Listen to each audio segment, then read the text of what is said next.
Hello. Hey. Before we look at intermolecular forces, let's review polarity. Um, let's see if we can figure out whether these guys are polar or non-polar. Okay. So let's look at carbon tetrafluoride first.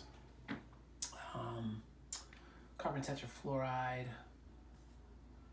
would look like this.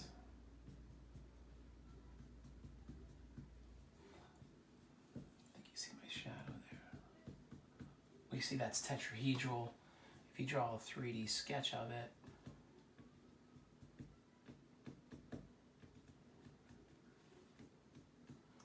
looks something like this. Now, if you draw dipoles, all the fluorine is really electronegative, most electronegative element. All the dipoles are drawn away from the carbon.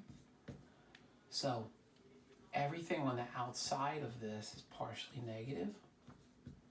It's definitely nonpolar. It's a nonpolar molecule. The bonds are polar, but the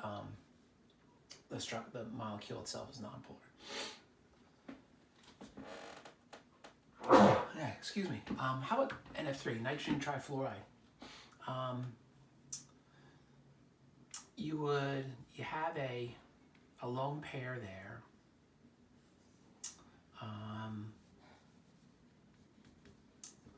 Let's just draw the shape of it.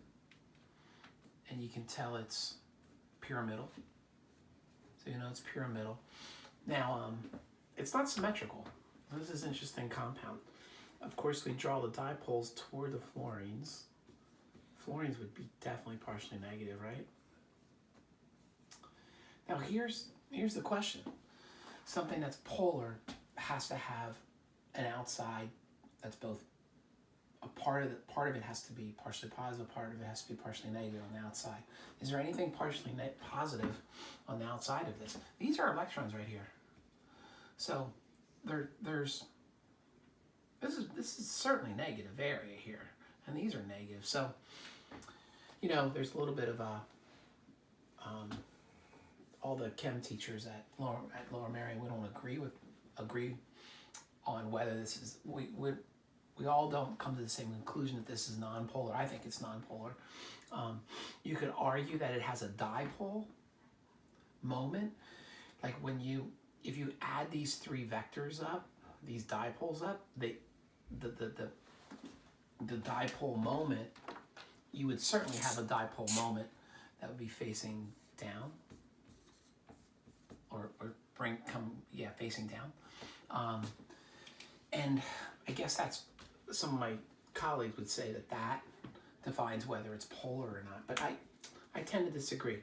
I think you have to have something partially positive, something partially negative. All right? So that's a little summary of polarity. Now let's look at some intermolecular forces. Let me see if I can erase this real quickly. This does not come off that well. I needed to grab a whiteboard from school before the lockdown. All right, so let's look at some intermolecular forces. What we'll do is we'll look at hydrogen bonding and dipole-dipole. So I have two water molecules here, and we know that they stay together like this. So how do you show that? Let's look at these water molecules. So you have water molecule like this, a water molecule like this. We know that's partially negative, that's partially positive, so there's an attraction there. That's the hydrogen bond. We're talking about intermolecular forces. So these are forces, attractive forces that are occurring between molecules, not within the molecule, between molecules. So think of interscholastic sports. We're playing Harvard, we're playing Strathaven. Intramurals is within the school. So this is between molecules. This is a intermolecular force. This is a hydrogen bond. Pretty important, and it's reason water has such a high boiling point. Hydrogen bonding allows DNA to break apart and come back together again. A lot of implications to a hydrogen bond. Now, to have a hydrogen bond, you need one of three bonds. You need an HN bond, an HO bond, or an HF bond. So think on the periodic table, think of these elements right next to each other. Just think of NAF. Think of NAF. And all these have a pretty large dipole because these have very large electronegativities. These have the largest electronegativities. So if a molecule has one of these three bonds, you want to think hydrogen bonding, okay? Hydrogen bonding. All right. So again, we're looking for those bonds. And the difference between these electronegativities are pretty high, so that's what makes it a hydrogen bond. All right, another type of bonding, dipole-dipole. Dipole-dipole. Now the dipole-dipoles occur between all other molecules that are polar. So molecules that are polar that don't have an HN, HO, or HF bond, think dipole-dipole. So example could be, let's see, hey, carbon monoxide. Hey, let's draw a Lewis dot structure for this. So carbon has 4 valence electrons, oxygen has 6, so we have 10 altogether. So let's draw the skeleton. We just used 2, 8 left, or 4 left. Gotta follow the octet, right? So let's slide these 2 in between. Slide these 2 in between. And let's put these here then. All right, so that's carbon monoxide has a triple bond, a sigma, and 2 pi bonds. Okay. So we taught you that this would be sp hybridization. Both of these atoms would exhibit sp hybridization. Think linear with regards to that. All right, so which one's more electronegative? Oxygen's more electronegative. Draw the dipole towards it. Partially negative, that's partially positive. And then if you have another carbon monoxide molecule, I hope you can see this. That would be a dipole-dipole. So the tip of one would be connected to the tail of the other, okay? So dipole-dipole. Let's look at an application of this bonding. I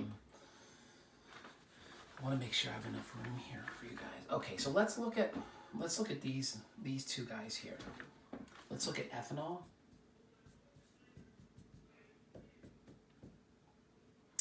Versus, okay, this is going to be dimethyl ether. Dimethyl ether. Now, these both have the same chemical formula. So of course you remember they're called isomers. Okay? There's 2 carbons, 1 oxygen, and 6 hydrogens.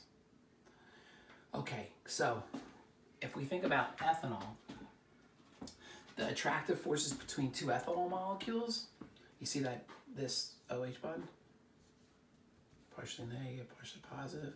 So the attraction between 2 ethanol molecules, the main intermolecular force would be hydrogen bonding.